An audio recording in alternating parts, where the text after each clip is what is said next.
lutte. Je ne suis pas sûr qu'elles soient encore adaptées, mais... Micro, s'il te plaît. Je vais la faire. Souffle dans la bignou. C'est un grand garçon. Mets-toi à genoux. Mais c'est aussi. Alors, il y a à peu près 9 ans, au printemps 2009, en pleine réforme de la voie professionnelle, nous étions ici dans ce centre Azuréva en conseil national. Henri était déjà S3 de l'Académie à l'époque, et donc organisateur de ce conseil national.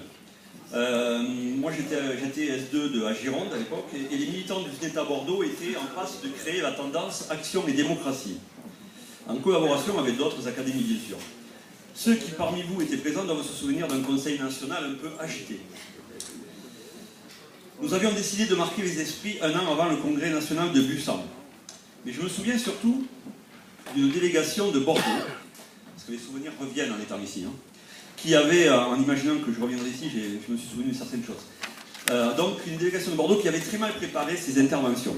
Je crois même que le S3 de l'époque, je ne vais pas citer de nom, ils ne méritent pas, malgré des échanges quelques jours avant le Conseil national avec un ancien secrétaire général du SNETA, de 92 à 2004, n'avait pas été capable de monter à la tribune pour exprimer les reproches que nous faisions alors à la direction nationale.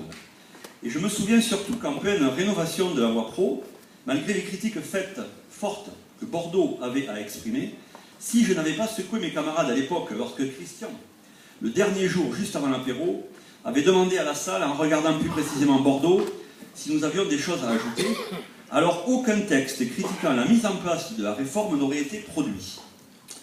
Oui, ceux-là même qui aujourd'hui encore critiquent sans cesse le SNETA FO en lui reprochant d'avoir accepté ce qu'ils appellent le bac pro 3 ans, n'avaient alors pas grand-chose à dire dessus en 2009. Je ne vais pas refaire l'histoire ici, mais pour rappel, la tendance Action et Démocratie est devenue le syndicat Action et Démocratie, et à Bordeaux, ces militants sont passés à la FSU, après avoir voté majoritairement, pourtant, un passage à l'UNSA. Je suis donc resté au SNETA, et je suis très heureux aujourd'hui, encore plus qu'hier, d'avoir fait ce choix. Oui, aujourd'hui, en congrès national, 9 ans après ce conseil national de Roncesvalles, je constate que le SNETA, ayant notamment mis à profit son passage à FO, a les moyens d'être plus fort qu'il ne l'a jamais été depuis qu'il a quitté la FSU en 2002. Oui, chers camarades, si chaque équipe académique autour de son S3 est capable de mettre à profit la nouvelle dynamique mise en place par Pascal et son équipe, alors il n'y a aucune raison que nous soyons inquiets à l'approche de l'échéance électorale dont les résultats, soyons-en persuadés, seront déterminants pour l'avenir du SNETA FO. Mais peut-être serait-il intéressant, afin de s'assurer que cette victoire ne nous échappera pas, de mettre en place des formations pour ceux qui souhaiteraient être plus à l'aise. Je pense notamment que les anciens S3 pourraient apporter au nouveau. Pascal, ne penses-tu pas que l'organisation devrait s'assurer que ces S3 ont bien les outils nécessaires au développement de leur section? Quoi qu'il en soit, même si nous devons être persuadés de la force du SNETA FO, nous devons aussi avoir conscience que ces élections pro de décembre 2018 se tiendront dans un contexte différent de celui de 2014. À mon avis, le contexte sera moins favorable qu'en 2014, pour tous les syndicats de la FNEC. Parce que ceux qui ont tout accepté des différents gouvernements sous Hollande, c'est-à-dire la FSU, l'UNSA, la CFDT, sont en train d'essayer de faire croire à nos collègues qu'ils peuvent compter sur eux pour les défendre contre les réformes qui arrivent ou qui sont en cours.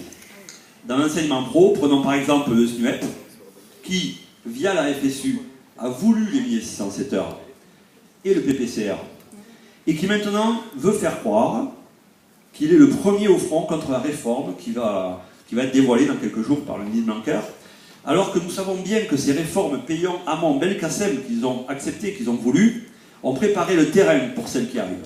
Celle qui a pour objectif de nous obliger à accepter l'introduction massive de l'apprentissage dans nos établissements, via notamment le principe de la mixité des parcours et des publics. Alors, chers collègues, pour garder l'avantage sur tous les autres, je pense que nous devons continuer à faire ce que le SNETA a toujours fait. Être au plus près des préoccupations des PLP, les informer, les écouter et les défendre. À Bordeaux, nos militants qui animent depuis quelques semaines de nombreuses heures d'info syndicales avec à l'ordre du jour le rapport Calvez-Marcon, se rendent compte que la plupart des collègues sont d'abord preneurs de conseils et d'aides afin d'améliorer leurs conditions de travail, avant de vouloir les écouter sur le rapport.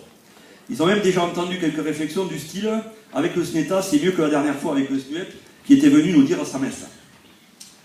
Chers camarades, pour la réforme qui arrive, espérons que Pascal et son équipe auront réussi à convaincre le ministère et ainsi éviter le pire.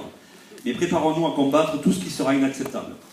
Avant de vous dire quelques mots sur l'équipe de Bordeaux, sur tout le travail qu'elle a accompli encore cette année et sur les résultats qu'elle a obtenus, je voudrais remercier notre délégation nationale, même si ça a déjà été fait, qui a participé au congrès confédéral à Lille.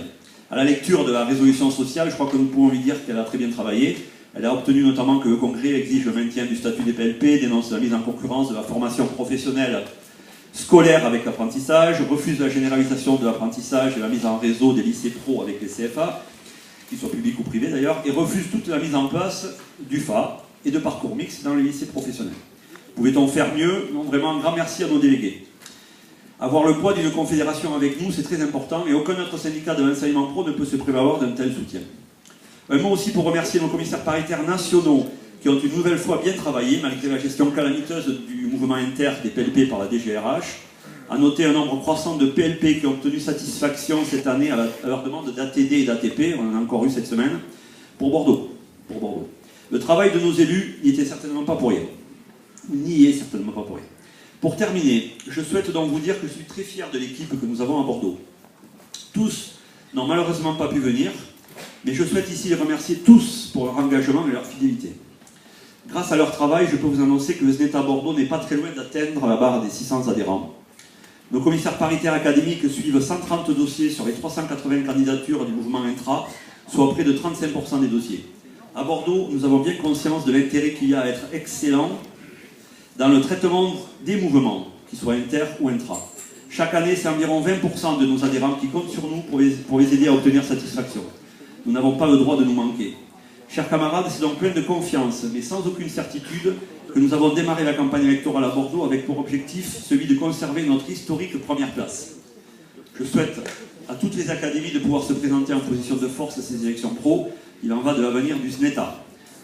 Je souhaite également que Pascal réussisse son projet, celui de faire du SNETA FO une organisation encore plus forte qu'elle ne l'a jamais été. Oui, nous devons l'aider à développer les adhésions. Pascal, tu peux compter sur moi et sur toute l'équipe du SNETA Bordeaux. Vive le SNETA FO, vive la FNEC FPFO.